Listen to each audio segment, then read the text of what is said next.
Code for Responsible Investing in South Africa was launched in Johannesburg earlier today. This makes South Africa only the second country next to the UK to formally encourage institutional investors to interrogate into their investment decisions sustainability issues such as environmental, social and governance issues. Joining me in studio to tell us more is John Oliphant. He's chairman of CRISA. Thanks so much, John, for joining us this afternoon. Well, the Code for Responsible Investing in South Africa launched today. What exactly are we looking at here? Because it's premised on 5 basic principles, right? Yes.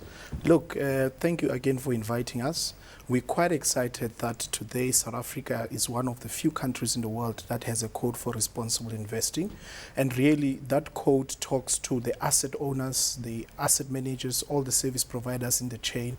What we are saying is that we recognize that the beneficiaries of these assets are more interested in the long term.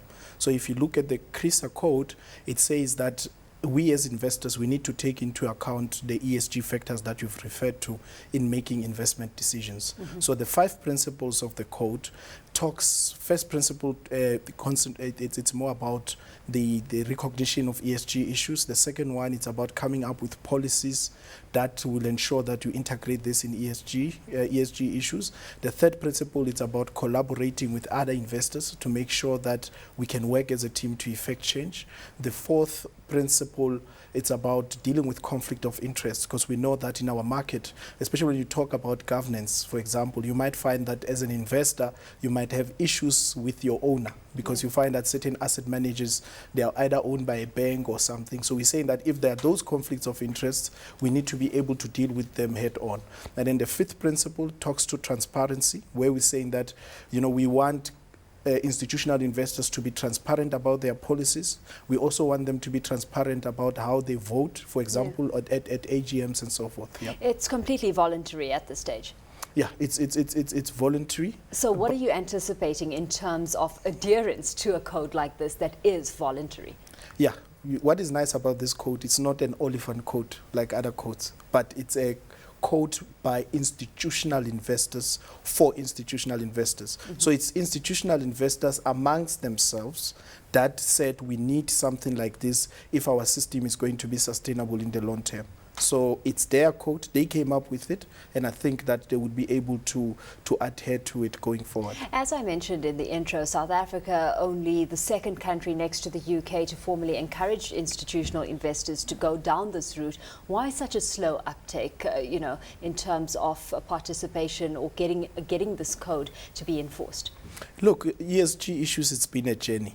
I mean, we will know as investment professionals that we've been trained to look at companies in a particular manner. I think if you look at since the launch of the UN-backed PRI in 2006, when that was launched, it was only 35 signatories to it. Today, we've got about 900 signatories to the UN PRI, which also talks about ESG issues, and it's a global issue. But what we are saying is that within different countries, we've got different challenges. And I think that's why CRISA came in to say, look, it's all good to talk about ESG issues in a global context, but it's also important to localize ESG issues. For example, social issues in South Africa are not necessarily the same as in the UK. Here we've got BEE, you've got all other things that we need to take into account that are unique to South Africa. So that's why I think a code like this will go a long way in ensuring that we are able to integrate this, and also we are able to respond to the new regulation requirements. If you take the recent Regulation 28 that was published by the Minister of Finance, it says in one of the principles that institutional investors need to take into account ESG issues, and the code really helps you in terms of how. It's expected that this is going to influence why a pension fund would want to place money with an investment manager who's adopted these policies or not. How do you see this shifting the current landscape? Yeah, we think it's actually setting up the new rules of the game.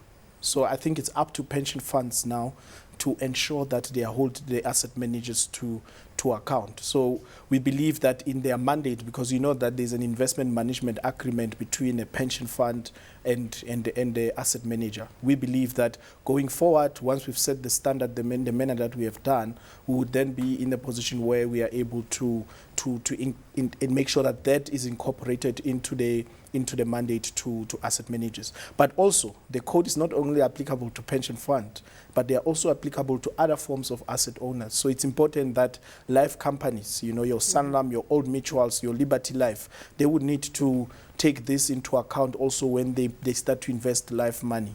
John, when I was reading the statement that was released today, I mean, the warning that's come for institutional investors has been ignore the code on responsible investing at your own peril. What are the repercussions if they don't? Look, the repercussions would be, I mean, if we've set the standards in the game, in the industry, and you don't abide by the standards, you are more likely to be left behind. So we are saying, remember that when you get a regulation that says you as a trustee, you need to take into account ESG issues in your investment processes, and one of your beneficiaries comes to you and say, why did you invest in an institution? And I'm just saying, give an example of what happened to BP in the Gulf of Mexico. I mean, you as a trustee would have to demonstrate to the beneficiaries that you have taken into account all possible risk factors to the best of your knowledge and so forth. So what we are trying to say here is that the beneficiaries themselves will be able to hold the trustees accountable going forward as well. John, thanks so much for having joined us in studio this afternoon. Of course, John Oliphant is chairman of CRISA and joined us in studio just unpacking the code for responsible investing in South Africa.